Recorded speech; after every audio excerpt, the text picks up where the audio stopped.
Hello everyone, my name is Sarthak and I welcome you all to the video how to teach with practical examples in the classroom. Very important topic. Reason being क्योंकि अगर हम theoretical concepts को थोड़ा सा practical examples के साथ लेके आ जाए ना तो वो content बहुत ज़्यादा enhance हो जाता है, स्टूडेंट्स को बड़े अच्छे से वो याद रहता है. ठीक है, सो ये कुछ practical examples हम आपको बताएंगे आप कैसे कैसे डिज़ाइन कर सकते हो. लेकिन उससे पहले always remember to teach students not content. हमारा टारगेट ऑडियंस कंटेंट है या फिर स्टूडेंट है? जरा मुझे एक बार सोच के बताएं.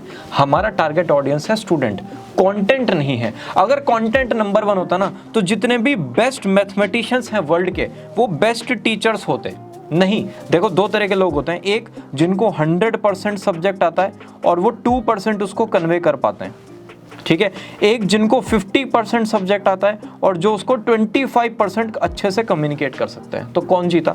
ये वाला जीत गया. भले ही इस टीचर के पास नॉलेज कम है लेकिन उसने अच्छे से कम्युनिकेट करने की वजह से स्टूडेंट्स को ज़्यादा अच्छे से समझ में आया और स्टूडेंट्स भी उनकी ज़्यादा से ज़्यादा तारीफ करते हैं. राइट, कई बार आपको कोई ऐसा टीचर लगता है ना कि यार ये तो इतना इन डेप्थ नॉलेज भी नहीं है इनके पास लेकिन बच्चे बहुत सारे हैं इनके पास. वो रीज़न यही होता है. ठीक है, इफ़ यू कैन कंबाइन, अगर आप अपने कंटेंट की अंडरस्टैंडिंग को ये समझ जाओ कि स्टूडेंट्स को लर्न कैसे करना है, कि भाई एक तो हो गया कंटेंट की अंडरस्टैंडिंग और एक हो गया स्टूडेंट्स लर्न कैसे कर रहे हैं उस कंटेंट को, और इन दोनों को कंबाइन अगर आप कर दो कैसे भी करके तो आप एक इफेक्टिव टीचर बन जाओगे. ठीक है, इसी के साथ स्टार्ट करते हैं. Point number 1, visualisation. बहुत ही इंपॉर्टेंट टॉपिक है, डिफिकल्ट टॉपिक है. ठीक है, उसको आपको समझाना है. एक तो हो गया भाई हम ठीक है थ्योरी फॉर्मेट में चलते हैं, व्हाइट बोर्ड पर आपने सारे वर्ड्स लिख दिए और वर्ड को ऐसे सर्कल करते करते आपने सब कुछ समझा दिया. एक हो गया तरीका प्रैक्टिकल लर्निंग एक्सपीरियंसेस आपने वहाँ पर यूज़ किए. आपने display photo, audio file, video, classroom experiment, graphics, images, pictures, history of the topic, इन सब परम्यूटेशन कॉम्बिनेशन को यूज करके उस कॉन्सेप्ट को बहुत ज़्यादा प्रेजेंटेबल बना दिया. मैंने इंटेंशनली यहाँ पर इस चीज़ का एग्जांपल नहीं लिया है, जानबूझकर, जिससे आप सोचने पे मजबूर हो जाओ कि आपको अगर मैं विजुअलाइजेशन समझाऊंगा ना और मैं नेक्स्ट टू नेक्स्ट या कुछ कपल ऑफ वीडियोस के बाद इस पर्टिकुलर कॉन्सेप्ट को एक लेके आऊंगा एग्जाम्पल के साथ, तो आपको आज कितना समझ में आया और तब कितना समझ में आएगा. थ्योरी में थोड़ी सी प्रॉब्लम हो जाती है लेकिन अगर आप उस थ्योरी को इमेजेस, वीडियोस, हाँ अगर आप यूट्यूब पर पढ़ा रहे हो तो फिर तो कॉपीराइट क्लेम आ जाता है वीडियोस का. लेकिन अगर आप ऑफलाइन क्लास में हो या फिर अपने नॉर्मल टीचमेंट ऐप वगैरह पर आप पढ़ा रहे हो तो वहां पर आप वीडियोस वगैरह आराम से यूज कर सकते हो. राइट, तो उस कंटेंट के थ्रू आपने उस कॉन्सेप्ट को बहुत ईजी कर दिया, बहुत फन लविंग कर दिया, तो स्टूडेंट्स को आराम से वो याद हो जाता है. विजुअलाइजेशन, मैं आपसे कहता हूँ भाई एक व्हाइट बोर्ड सोचो, वहां पर एक टीचर पढ़ा रहा है, कुछ स्टूडेंट्स बैठे हैं, या फिर मैं आपको ये इमेज दिखा देता हूँ, क्या इजी है, ये चीज़ ज़्यादा इजी है. ठीक है, तो विजुअलाइजेशन आपने coloured images, graphics, pictographs, infographics या फिर वीडियोस, ऑडियोस कुछ भी यूज़ करके कॉन्सेप्ट को बहुत ज़्यादा विजुअलाइज करने में हेल्प किया और वो कंटेंट बच्चों को याद हो गया. Point number 2, story board teaching. Number 1 problem यहाँ पर क्या आता है, सार्थक स्टोरी बोर्ड और विजुअलाइजेशन में डिफरेंस क्या है? स्टोरी बोर्ड में स्टोरी होना ज़रूरी है, यहाँ पर स्टोरी होना ज़रूरी है. ठीक है, यहाँ पर सिर्फ और सिर्फ इमेजेस होती हैं. भाई यहाँ पर ये इमेज है, अब इसका कोई स्टोरी थोड़ी है, बस हाँ लेकिन इमेज है. स्टोरी बोर्ड में क्या होता है, आप इमेजेस को यूज़ करते हो एक सही पैटर्न की तरह. फॉर एग्जांपल यहाँ पर मैं आपको एक ओरल एग्जांपल देता हूँ. Planning, organising, staffing, directing, controlling. ठीक है, ये 5 to 6 बिजनेस स्टडीज़ के कॉन्सेप्ट हैं, ऐसे सीरीज में चलते हैं. तो बच्चा पहले चलना सीखता है, ठीक है, फिर वो बार बार गिरता है, संभलता है, लेकिन उसके बाद वो एक थोड़ा सा प्लानिंग के साथ चलता है. ठीक है, फिर उसके साथ उसके मम्मी या पापा आ जाते हैं, वो उसको हाथ पकड़ के चलना सिखाते हैं.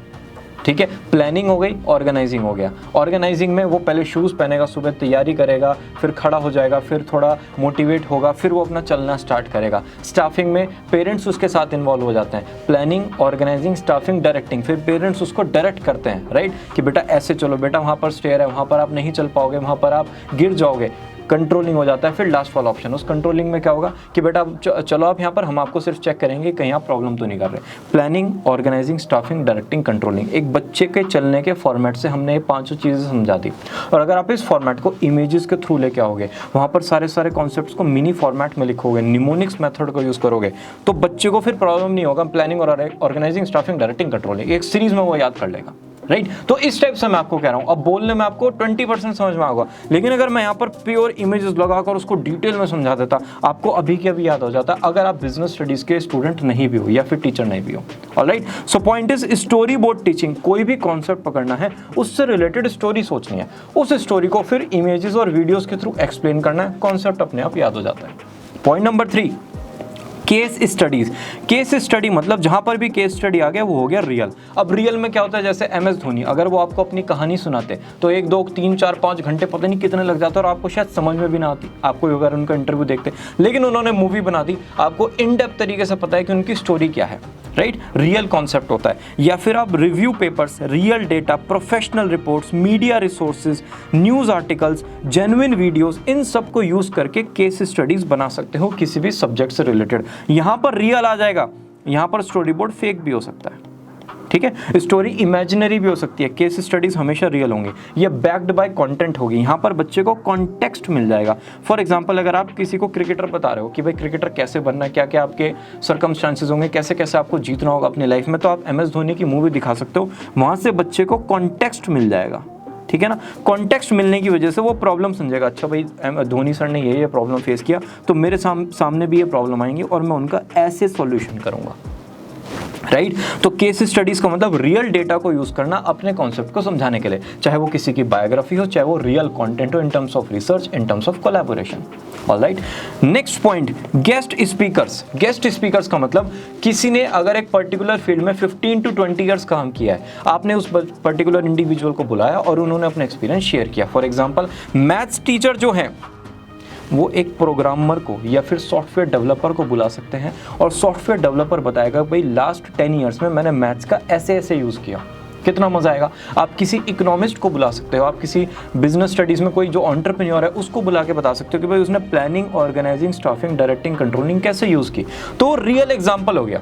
भाई 2 तरीके होते हैं, या तो आप खुद 10 to 15 ईयर्स का एक्सपीरियंस लेके पढ़ाना स्टार्ट कीजिए, या फिर जिसके पास 10 to 15 ईयर्स का एक्सपीरियंस है उसको इन्वाइट कर लीजिए। सार्थक इन्विटेशन कहाँ से? Alumni network. आप कोचिंग इंस्टीट्यूट हो तो आपका खुद का एल्यूमिनाई नेटवर्क है, स्कूल हो तो बहुत बड़ा एल्यूमिनाई नेटवर्क है। आप उन एल्यूमिनाई नेटवर्क को यूज़ करके गेस्ट स्पीकर्स को इन्वाइट कर सकते हो। स्कूल हो या फिर एक टॉप नॉच कोचिंग इंस्टीट्यूट हो तो आप उनको फिर सर्टिफिकेट्स भी दे सकते हैं, certificate of participation, certificate of appreciation as the case में भी, और वो आके जेन्युइन तरीके से अपना कंटेंट शेयर करेंगे, अपनी नॉलेज शेयर करेंगे। उससे क्या होगा, inviting a person who works in a field connected to the subject you are teaching, मतलब इससे बेनिफिट ये है, he can actually put things in perspective. एक अलाइनमेंट में आ जाएगा, बच्चे भी जो हवा में सब कुछ लर्निंग चल रही है ना, एक पर्सपेक्टिव में आ जाएगा, अच्छा ये सब्जेक्ट का ये टॉपिक यहाँ पर ऐसे यूज़ होता है, तो फिर पढ़ने में मन लगेगा automatically, right. So point number 4 is guest speakers, case studies, storyboard teaching and visualisation. इन 4 टेक्निक्स के परम्यूटेशन कॉम्बिनेशन से आप अपने पर्टिकुलर सब्जेक्ट को बहुत ज़्यादा एनरिच कर सकते हो,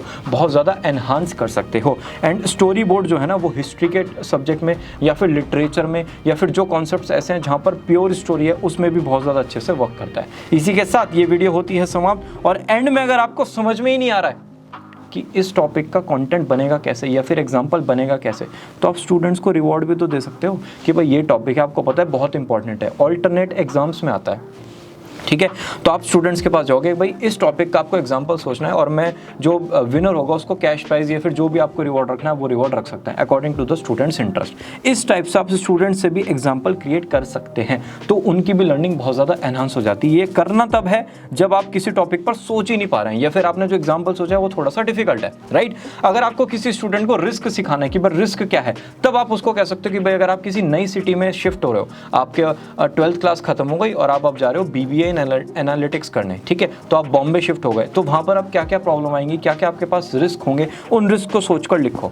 तो एक तो हो गया स्टूडेंट को प्रैक्टिकली इन्वॉल्व करना और एक हो गया स्टूडेंट को डायरेक्टली बताना कि बेटा एग्जांपल सोचो। इन दोनों तरीके से स्टूडेंट्स एग्जांपल को सोच सकते हैं। इसी के साथ ये वीडियो होती है समाप्त। आपका कोई डाउट है, late us know in the comment section and in different permutation combinations का यूज करके प्लीज मुझे कमेंट सेक्शन में बताएं कौन सा तरीका आपको बेस्ट लगा एंड इससे आपकी कितनी हेल्प हुई। स्टूडियो टूर आ चुका है, स्टूडेंट्स कहाँ से लाएं पढ़ने के लिए वो भी आ चुके हैं, तो अब आपके जो पुराने कमेंट्स थे वो तो हो नहीं सकते, तो आपको कुछ नया कमेंट भी सोचना पड़ेगा। So let us know in the comment section कि आपको किस टॉपिक पर वीडियो चाहिए and will meet you all very soon in the next video. Bye bye.